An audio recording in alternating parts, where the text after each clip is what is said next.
State से दिल्ली आ रही air India की फ्लाइट के 2 पायलटों में से एक का डोप टेस्ट फेल होने का दावा किया जा रहा है। अब ये डोप टेस्ट ये होता है कि इससे पता लगाया जाता है कि पायलटों ने कोई नशा किया हुआ था या नहीं।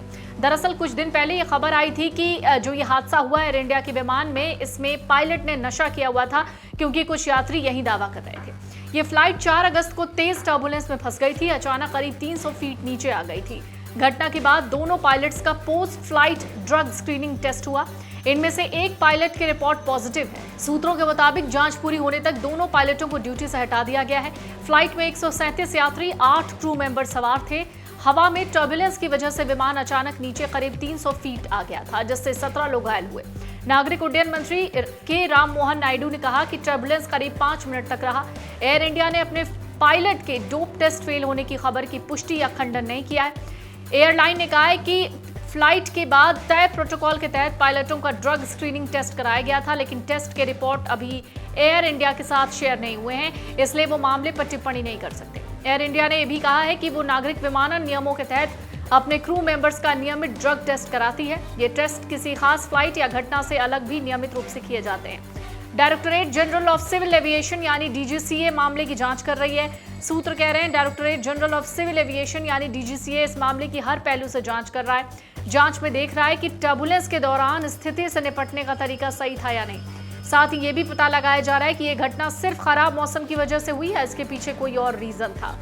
FIP यानी फेडरेशन ऑफ इंडियन पायलट्स के अध्यक्ष हैं कैप्टन CS रंधावा। उनका कहना है अभी पुष्टि नहीं हुई है कि पायलट का टेस्ट पॉजिटिव है या नहीं। उन्होंने कहा कि जब तक ऑफिशियल रिपोर्ट नहीं आ जाती तब तक ऐसा कोई भी दावा करना जल्दबाजी होगी। एयरलाइन ने भी किसी पॉजिटिव रिपोर्ट की पुष्टि नहीं की है। अगर पायलट का टेस्ट पॉजिटिव होता तो एयरलाइन इसकी जानकारी DGCA को दे देता। शुरुआती तौर पर इसे टर्बुलेंस से जोड़कर देखा गया था, लेकिन अब तकनीकी खराबी से जुड़े पहलुओं की गहनता से जांच हो रही है। सूत्र कह रहे हैं विमान की automated post flight maintenance report में उड़ान के करीब 2.5 घंटे बाद हाइड्रोलिक और फ्लाइट कंट्रोल सिस्टम से जुड़े कई फॉल्ट मैसेज दर्ज हुए। ये करीब 9 फॉल्ट मैसेज थे। बताया जा रहा है करीब 1 मिनट के भीतर तीनों हाइड्रोलिक सिस्टम से जुड़े अलग अलग और संयुक्त रूप से 9 फॉल्ट मैसेज सामने आए।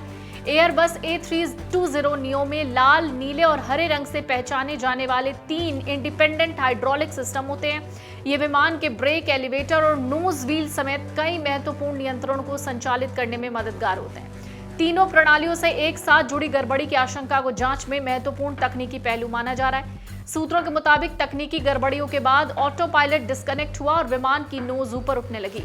इसके बाद स्टॉल वार्निंग सक्रिय होने की बात सामने आई है। स्थिति को कंट्रोल करने के लिए पायलटों ने मैनुअल कंट्रोल संभाला है और विमान की नोज नीचे करने का प्रयास किया।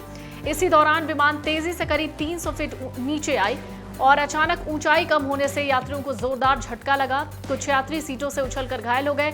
जांच एजेंसियां अब ये पता लगाने की कोशिश कर रही है कि विमान की ऊंचाई में अचानक आई इस गिरावट के पीछे मौसम संबंधी टर्बुलेंस था, तकनीकी गड़बड़ी या दोनों का बड़ा योगदान था। AI 2379 की घटना में फिलहाल तकनीकी खराबी, टर्बुलेंस और क्रू से जुड़े सभी संभावित पहलुओं की जांच चल रही है।